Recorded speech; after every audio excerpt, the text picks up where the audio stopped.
So, building a modern architectural passive house here in Vancouver, it's very expensive. Just a standard house can run $400 a square foot, and construction costs have increased significantly over the past 5, 10 years. So, so the increased cost, it can be due to um, the structural considerations. There's usually large window walls. They use commercial grade glazing. There'll be a steel I-beam. There'll be steel structural components, and um, there'll be frameless glass. There'll be stone and wood finishes everywhere, and then the energy efficiency and the mechanical systems. It's just an extra. It's over and above all of this higher quality. So overall, the cost to build these architecturally significant passive houses can be twice as expensive as a regular build. So when I appraise a home like that, I want to make sure that I'm talking about all of the features of the home that are pertinent to the job. I want to make sure that I name the architect, or even if it's a landscape architect, I name them. A lot of the time, there'll be name recognition with an architect, and that's all too important. We've got to keep in mind that architects they are at the forefront. They're the leaders in passive homes and furthering green style construction. So if you know that an architect is known for this type, it's very important to name them and give them credit.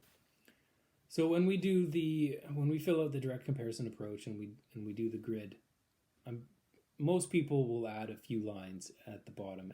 This is just quality, site influences. Maybe there's a panoramic view. Maybe it's lakefront. Maybe it's waterfront. I always add a few.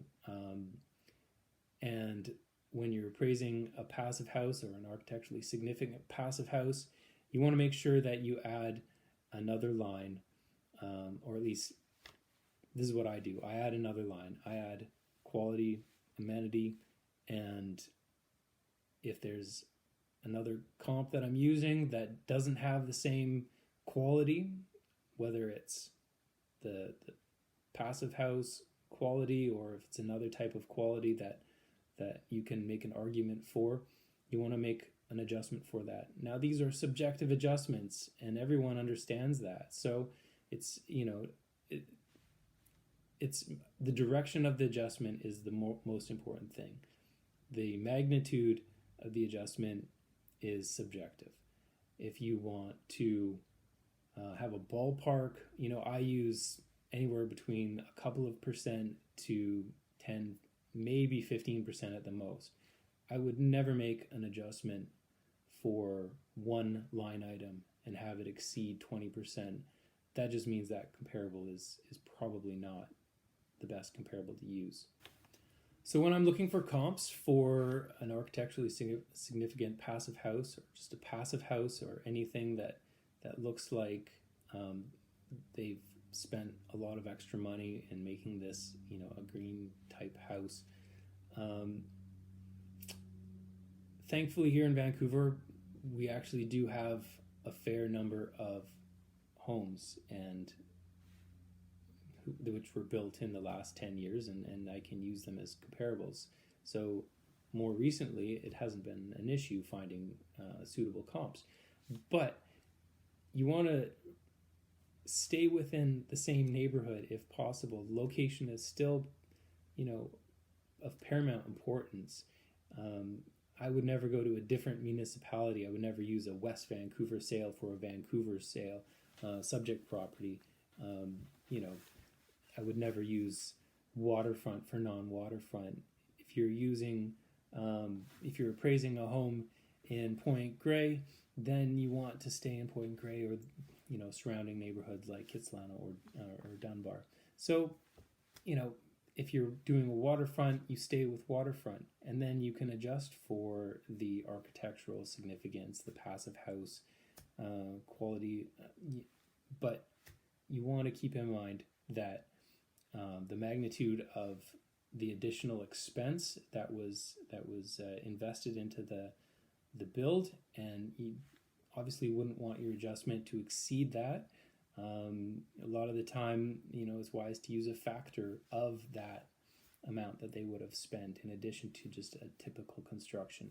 But people spend money on different parts of a house, and you're appraising the overall house. So if it's a passive house, but it has terrible landscaping and terrible design, and everything else is terrible, then it could be a wash, or it could even be a net negative compared to another house.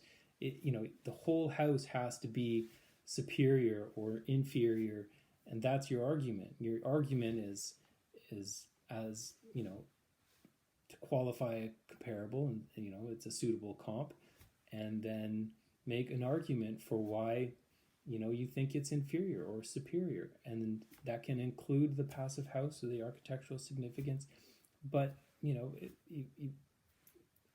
consider everything. Sometimes you'll find someone over improved for the neighborhood. Maybe they spent a lot more than anyone else has ever spent on a house in that neighborhood, and there are absolutely no sales to support the kind of number that they're looking at. Well, we're in the what we do is we look for a precedent. Someone set a precedent. Sometimes if the market is fairly flat over the last 10 years, you can go back in time and look for a high sale. Maybe a property was much larger or something else, but you can at least point to one indicator saying someone paid this amount at this date for this type of home in this area.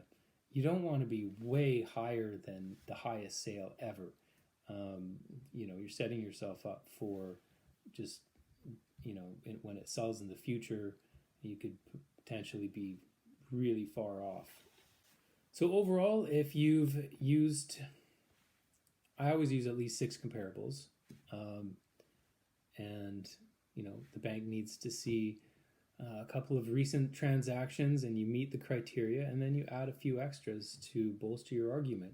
So overall, I mean, if you've used 6 comparables in the direct comparison approach, and you've bracketed the property with a superior and an inferior, and you've attributed weight to whatever comparable you think is the best comparable, and you've added a line item for quality and this passive house attribute, everything should be accounted for, and you've successfully appraised a passive house.